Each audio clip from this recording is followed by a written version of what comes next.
간밤에 비가 내려서 또 가뭄이 조금씩 해갈되면 참 좋겠습니다. 하나님께서 이렇게 또 비를 내려주셔서 감사하고, 또 오늘 하루의 삶이 여러분 가운데 단미와 같이 촉촉한 그러한 삶을 사시기를 바랍니다. 오늘은 막힌 길도 길입니다 라는 제목으로 하나님 말씀을 나눕니다. 우리가 살아가면서 신앙인에게 있어서 열심히 하는 것도 중요하지만 신앙에 있어서 몇 가지 중요한 요소들이 있습니다. 첫 번째가요, 성품입니다. 성품이 좋아야 돼요.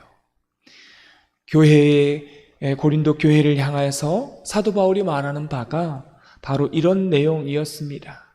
성품이 좋은 게 얼마나 우리의 신앙에서 중요한지 모릅니다. 목사가 아무리 설교를 잘하고 목회를 잘한다 할지라도 성품이 나쁘면 교회가 힘들어지는 것이죠. 두 번째는 은사도 중요합니다. 하나님께서 어떤 은사를 주셨는가? 그래서 거기에 맞추어서 그 은사에 맞는 일을 하는 것, 그것도 중요합니다. 또한 열정도 중요합니다. 하나님을 향한 뜨거운 마음을 가지고 일하는 것 중요하죠.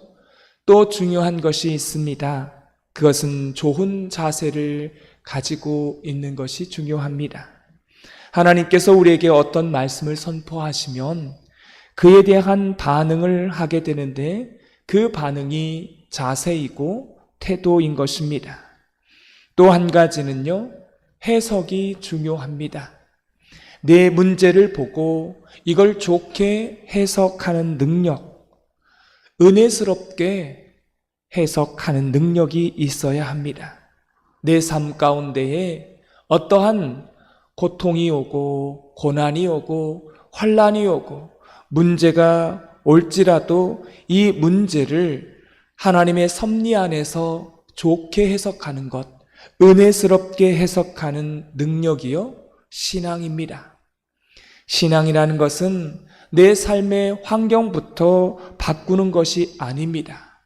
환경을 바꾸는 게 우선이 아니라 내게 일어난 이러한 환난, 내게 이러한 고난이 하나님의 섭리 가운데에 그걸 바라보고 해석하는 능력이 될 때에 그때부터 환경이 바뀌어가는 놀라운 은혜를 경험하게 됩니다. 해석이 되면 내 태도가 바뀌고 내 마음이 바뀌고 내 안에 그러한 생각이 바뀌면서 그제서야 우리의 환경이 바뀌어 가게 되는 것입니다. 이것이 바로 우리에게 복이 되는 거예요. 근데 환경은 바뀌었는데 그 문제를 바라보는 해석이 달라지지 않았다? 그것은 아무 소용이 없는 것입니다. 다음에 똑같은 일들이 계속 반복될 수밖에 없다라는 것입니다. 그래서 저는 오늘 말씀을 전체를 통해서 나누고 싶은 말씀은, 믿음이라는 것은 하나님께서 우리에게 요구하는 것에 대하여 어떠한 자세와 어떠한 반응을 보이느냐, 이게 우리의 신앙이라고 하는 사실입니다. 그것이 바로 자세이고 태도인데 이것이 얼마나 우리에게 중요한지를 보여주고 있습니다. 오늘 본문의 말씀은 이렇습니다. 사도 바울은 고린도 교회를 창립한 사람 아닙니까? 우리가 잘 아시잖아요. 고린도 전서를 통해서 우리가 말씀을 나누었습니다. 사도 바울이 가장 오래 머물렀던 교회가 고린도 교회였습니다. 1년 6개월 동안 머물면서 정말 소중하게 개척한 교회입니다. 그런데 환경은 너무 안 좋았어요. 고린도가 음행한 도시였고 우상 숭배가 많았습니다. 알다시피 분쟁이 일어났고 네 파로 나뉘어져서 박 터지게 싸우고, 또 하나님께서 일하라고 주신 은사를 가지고 누가 높으냐, 누가 낮냐, 누가 좋냐, 이 은사를 가지고 논쟁만 하고, 그래서 어떤 문제가 그렇게 벌어졌습니까? 고린도 교회를 나오면서 사도 바울이 목회자를 아볼로를 세웠는데 그 아볼로까지도 그걸 못 견디고 도망 나왔다라는 것입니다. 그래서 지금 사도 바울과 같이 함께 있는 상황이었습니다.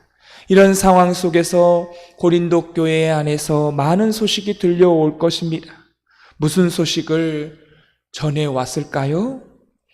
지금 고린도 교회 안에 이러이러한 문제가 있으니까 창립자인 당신이 좀 와주십시오. 와서 이 문제를 해결해 주십시오.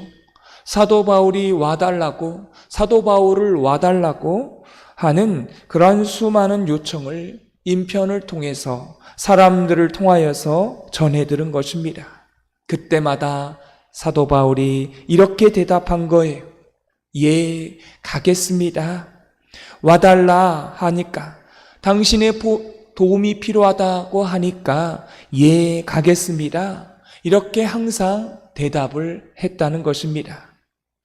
그런데 오늘 성경에 보니까 가려고 하니까 상황이 안 되는 것입니다. 가려고 했는데 갈 수가 없는 상황이 돼버린 거예요. 또 한 가지는 지금 가면 안 된다고 하는 것을 점점 하나님의 뜻 가운데 깨닫게 되었다라는 것입니다. 우리 다 같이 16절, 17절을 읽도록 하겠습니다. 너희를 지나 마게도냐로 갔다가 다시 마게도냐에서 너희에게 가서 너희의 도움으로 유대로 가기를 계획하였으니 이렇게 계획할 때에 어찌 경솔히 하였으리요? 혹 계획하기를 육체를 따라 계획하여 예 하면서 아니라 하는 일이 내게 있겠느냐. 여러분, 말이 좀 어렵지요?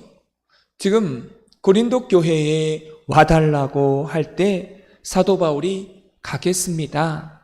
그리고 거기를 지나서 다음 사역지로 가겠습니다. 계획을 이렇게 세웠어요. 그런데 환경이 허락지가 않았다는 것입니다. 하나님이 사도 바울을 가도록 환경을 허락하지 않았어요. 이게 첫 번째 이유였고요.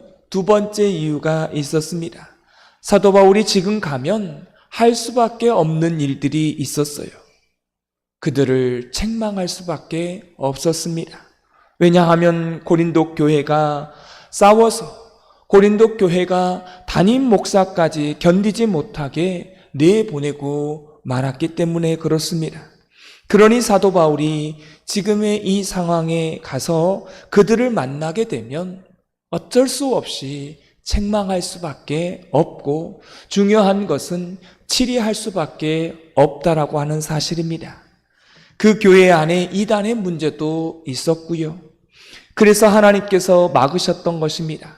지금 가면 안 된다. 지금 가면 너가 책망할 수밖에 없다. 그리고 질책할 수밖에 없다.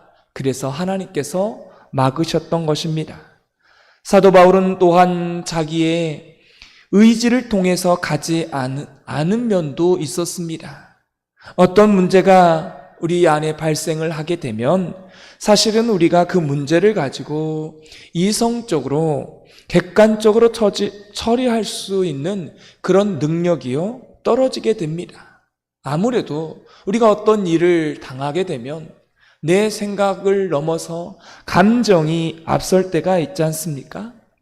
감정이 그래서 정리가 되지 않으면요, 준비가 안 되어 있으면요, 말을 더디해야 합니다. 그리고 일을 미뤄야 합니다. 그리고 하나님 앞에 이게 하나님의 뜻인가 아닌가 깊이 생각하고 그 다음에 말하고 결정해야 한다는 것입니다. 내 머리에 생각이 나서 그렇게 생각나는 대로 바로 말하게 되면, 또한 어떤 결정을 바로 결정하게 되면 어떻게 됩니까?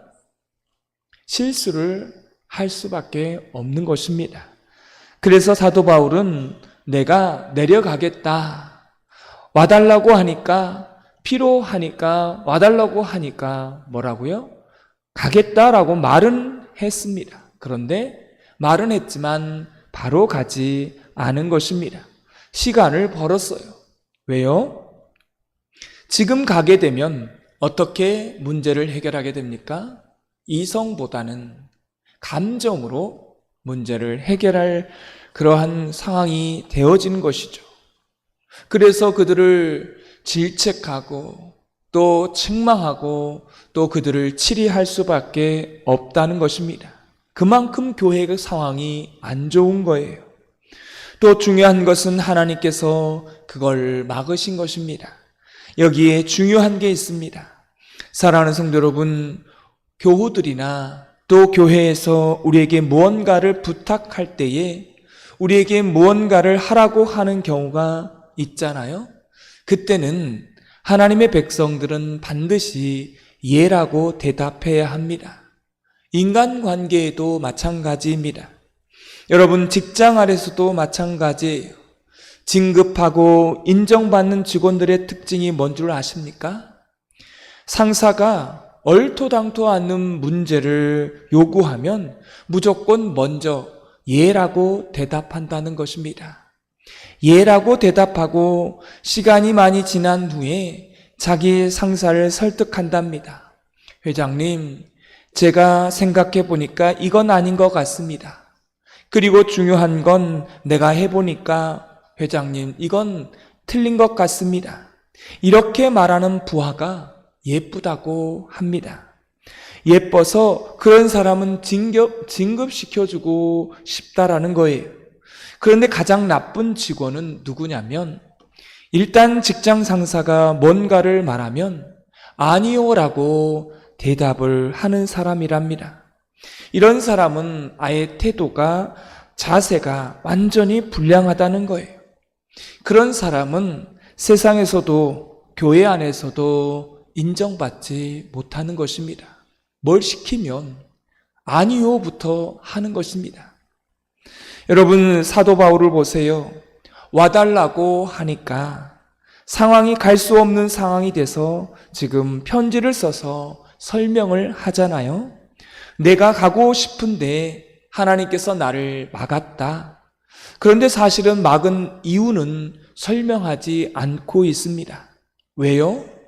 그 이유를 설명하게 되면 그 이유 때문에 고린도 교회 교인들이 상처를 받으니까 그렇게 이유에 대해서는, 왜 내가 가지 않는 이유에 대해서는 자세하게 설명하지 않습니다. 여러분, 하나님이 왜 막았습니까? 지금 가면 험한 말을 하니까요. 지금 가면 치리할 수밖에 없어요. 사도 바울이 지혜로운 겁니다. 예라고 말해놓고 저들을 안심시켜놓고 시간이 많이 지난 후에 편지를 쓰게 된 것입니다. 내가 못 간 이유는 이런 것입니다. 이렇게 아니오를 하게 된 이야기를 말한 것입니다. 그리고 사도 바울이 예라고 대답해놓고 안 왔기 때문에 자신의 그 신실함을 오해받게 되어서, 그래서 사도 바울이 이렇게 편지를 쓰게 된 것입니다. 그런데 오늘 말씀해 보면 사도 바울이 우리에게 한 예를 들게 됩니다. 우리 19절 말씀을 다 같이 읽겠습니다. 우리 곧 나와 실루아노와 디모데로 말미암아 너희 가운데 전파된 하나님의 아들 예수 그리스도는 예고 아니라 함이 되지 아니하셨으니 그에게는 예만 되었느니라. 아멘. 우리 예수님은요, 참 놀라운 게 있습니다. 죄인과 세리와 우리에게는 예라고 말씀하시고 세상에 대해서는 아니라고 대답하셨습니다. 우리 예수님은요, 항상 예라고 대답하셨어요. 누구께요? 하나님께는. 우리와 죄인들과 세리들에게는 예라고 하시고 세상에 대해서는 아니라고 하시고 하나님께 대해서는 항상 예라고 대답을 하셨다는 것입니다. 너 사람의 아들로 이 땅에 가서 십자가를 지라고 그렇게 할 때에 예수님은 예라고 대답하셨던 것입니다. 그런데 아니요라고 대답할 뻔한 적은 있었습니다. 언제였습니까? 십자가에서 그렇게 못 박아 죽으실 때에 뭐라고 했습니까? 하나님, 이 잔을 내게서 떠나게 하옵소서라고 대답을 하다가 마지막에는 어떻게 대답했어요? 하나님의 뜻이거든 이루어 달라고 대답을 한 것입니다. 왜 그렇게 한 거예요? 너무 고통스러우니까. 근데 그 고통을 넘어서 이제는 예라고 대답한 거예요. 그걸 받아들인 것이죠. 그래서 오늘 성경의 사도 바울은 항상 교회 안에서 하나님께서 요구하시는 것은 예라고 먼저 대답하라는 거예요. 예수님을 보라는 것이죠.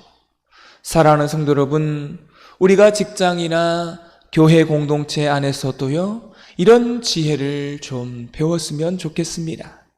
하나님께서 말씀을 통해서 우리에게 요구하시는 것은 무조건 뭐라고 해야 돼요? 예라고 대답하셔야 하는 겁니다. 그리고 그걸 해보십시오. 놀라운 건 해보면 된다는 것입니다. 여러분, 신앙이라는 것이 무엇입니까? 하나님께 대하여 날마다 예라고 말하는 게 신앙입니다.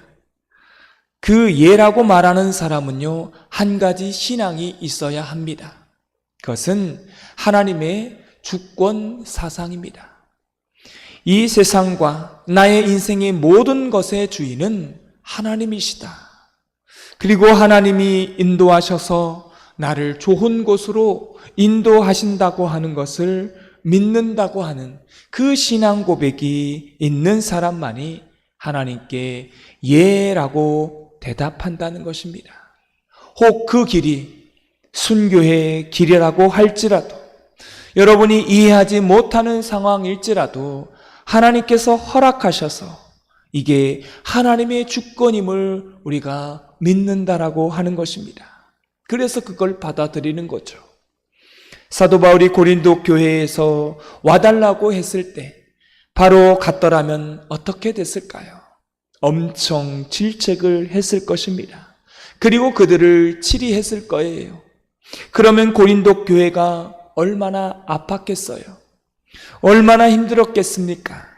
그래서 사도 바울이 편지를 쓰면서 내가 예라고 그렇게 말은 했지만 못 갔던 이유가 하나님이 막으셨다. 그렇게 했더니 고린도 교회가 그걸 받아들였습니다. 얼마나 좋은 교회입니까? 2000년이 지난 지금도 이 고린도 교회의 상황을 보면서 우리가 지혜를 얻고 믿음을 갖게 됩니다. 이런 놀라운 역사가 우리 가운데 있게 되기를 소망합니다.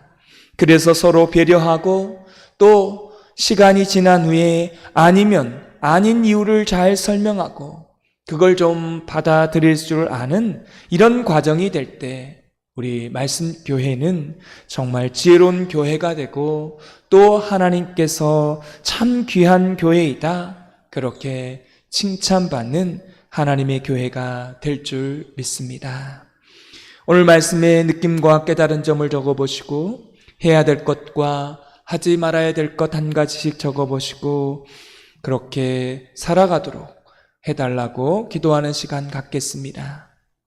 하나님 아버지, 단비를 허락하여 주셔서 이 단비를 통해서 가뭄이 해갈되어 가게 하시고 동식물들이 살게 하여 주시니 참으로 감사합니다. 오늘 말씀을 통해 우리의 삶에 지혜를 가지고 살아가기를 원합니다. 막힌 길도 길임을 다시 한번 우리가 말씀을 통해서 확인합니다. 막힌 길이 바로 하나님의 섭리 안에서 보면 그것도 길이라는 것을 알고 그 모든 상황을 받아들이고 이해하고 넘어갈 수 있는 그러한 반응을 보일 수 있는 믿음의 사람 되게 하여 주옵소서. 하나님, 우리에게 처해 있는 모든 삶, 모든 환경, 어떠한 문제, 어떠한 어려움이 올지라도 그것을 좋게 해석하고 은혜스럽게 해석할 수 있는 능력, 그 신앙의 삶이 오늘 하루도 이루어지게 하여 주시고 오늘 삶도 하나님의 섭리 안에서, 하나님의 주권 안에서 모든 것이 하나님의 뜻 안에 있음을 기억하고 그것을 잘 받아들이고 또 사도 바울처럼 그렇게 하면서 나중에 또한 설명할 수 있는 그러한 배려의 사람 되게 하여 주옵소서. 예수님의 이름으로 기도드리옵나이다. 아멘.